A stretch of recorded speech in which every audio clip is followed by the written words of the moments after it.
Hi everyone, it's Arwen from Arwen's Thermomix, and today we're going to make some risotto, also known as hot wet rice.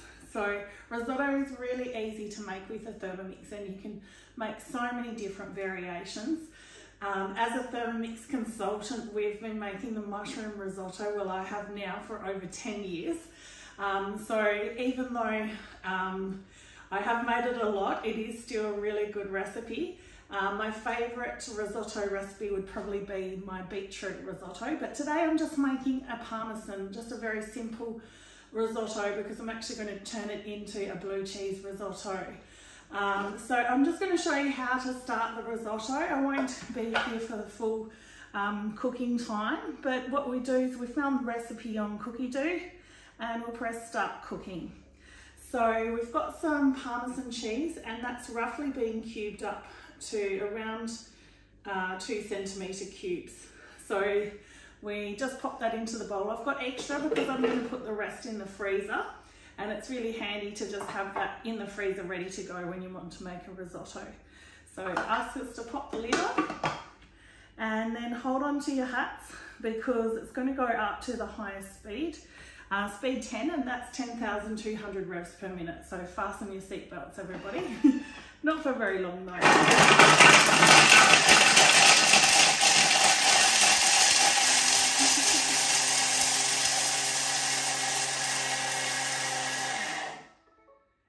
And you'll notice that instead of taking it directly up to speed 10 straight away, I just sort of took it up at a slower speed just so that you can adjust to the sound. But have a little look at that. I just still get wowed by that, how well it chops up parmesan cheese. So we'll be using a little bit for a recipe a bit later, and the rest I'll pop into the freezer. It's really handy. Okay, so you are meant to wash the bowl, but because the new Thermomix has a really good pre-clean mode, I'm just going to leave the same bowl in there and live a bit dangerously. So the recipe does ask for shallots. At the moment all I had is brown onion. The shallots will make it a lot sweeter. So we'll just pop that in, and I think it also wants, we're going to pop in some garlic as well, because I always love putting garlic in my risotto recipes. Okay, so we'll pop the lid on and give that a chop on speed 5 for 5 seconds.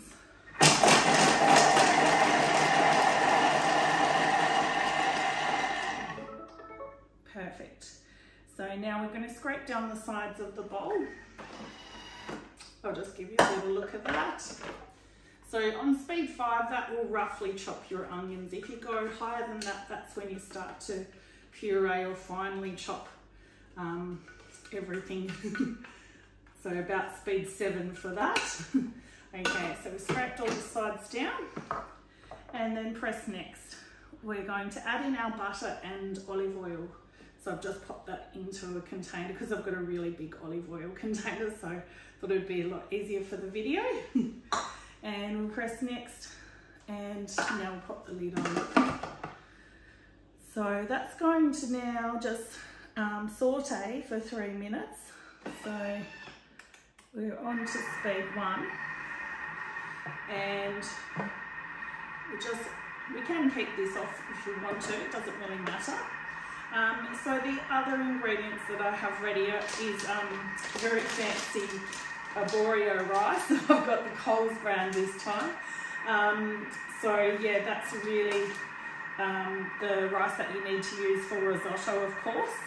And you can use obviously the proper Italian rice as well for risotto. I've forgotten the name of it right now, but I know it starts with a C.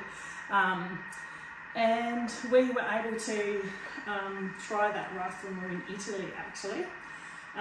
And then we also have the vegetable stock paste. So this is normally the first thing you make when you get a Thermomix. It has all fresh veggies and herbs and a lot of salt to preserve it. So you just put in I put in a very generous tablespoon of that, but it will give all of your savoury cooking a really beautiful flavour. And obviously I use this before I put any seasoning into a recipe, because it is quite salty, but it lasts for up to 6 months in the fridge, this beautiful stock case, but you'll use it up before then. So we've still got a minute and a half to go.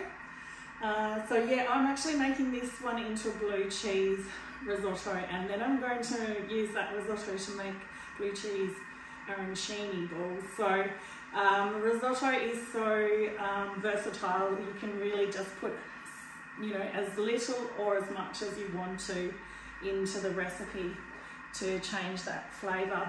The other night I roasted some pumpkin and made the mushroom risotto that added the roasted pumpkin, spinach leaves and some peas as well, just frozen peas, so they obviously cooked in the last few minutes of the cooking of the risotto, and that was really delicious. And another recipe I have is a zucchini, lemon and leek risotto. I really love that as well. It's a nice one for summer. Oh, and asparagus risotto, that's really good too, of course. So yeah, there's so many different options, and everyone loves, oh, the one I made the other day, I put bacon in, of course, as well. And the risotto verde is a very good one too, that we can also make at our Thermomix cooking experiences. So I didn't think I'd be able to talk for 3 minutes, but I made it. So we're just nearly there for the next step. And of course I do have some white wine as well to go into the risotto, and some water that's going to be making up the stock component. Oh, and the other one I really love is the Milanese risotto, which has saffron in it. That's beautiful colour and flavour. So I'll just show you what that looks like. We've got the onion and garlic all sauteed, and it smells delicious already. So we're just going to weigh in our risotto rice, our Greek rice, and it calls for about 320 grams of risotto rice. I should have made the hole a bit bigger in the bag. Oh, there it is. I wish you guys could smell this because it smells so nice.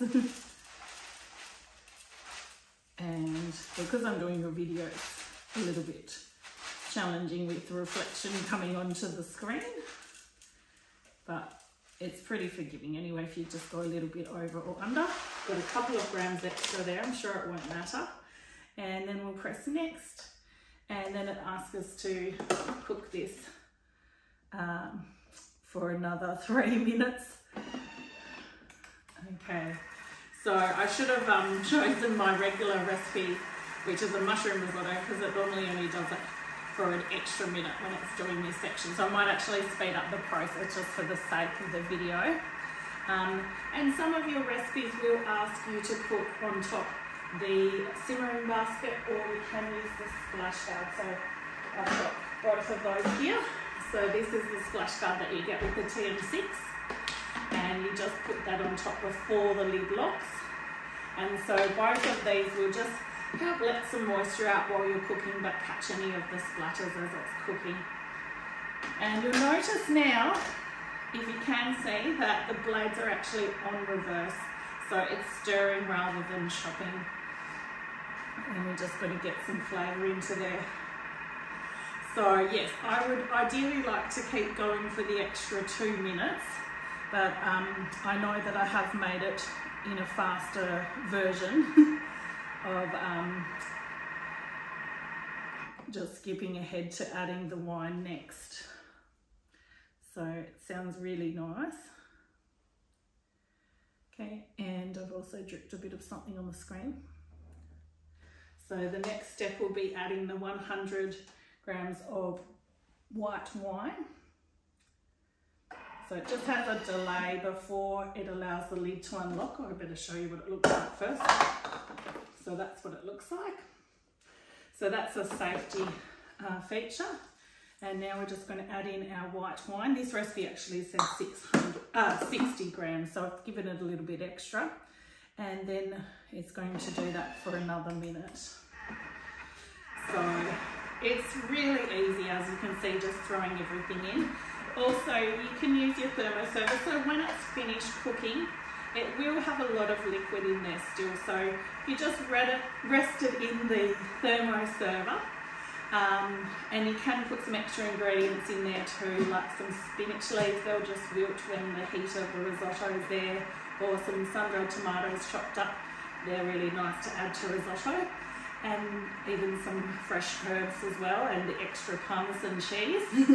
And then you can keep it warm in your thermoserver for up to 2 hours, but you probably definitely wouldn't eat it before then, so we recommend to just rest it for around 5 to 10 minutes. You still want the rice to have a little bit of bite to it, and the longer you keep it in there, it will continue cooking because of the heat.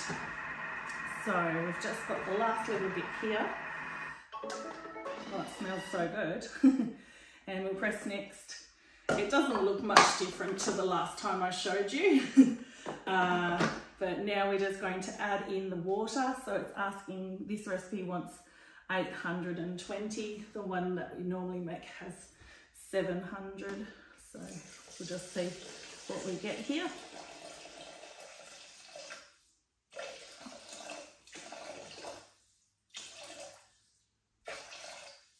Okay, we'll just go with 735. And we'll press next. We're going to add in our vegetable stock paste. Like I said before, I like to be quite generous with that. I really love that veggie stock paste. I'm just making sure I get all of it off the spoon because I don't want to waste anything. And we'll press next. And you can add some salt and pepper if you wanted to. I like to add mine at the end. It just says to give it a bit of a scrape to move all this rice from the base. And then we're going to pop, I think I'll just pop this one on top. And then it's 12 minutes at 100 degrees. It's gone on to reverse again, and speed 1. So that's how easy it is to make risotto with the Thermomix. This is when you can sit down and relax while dinner cooks itself. So happy Thermomixing, everyone, and I will see you soon. Bye.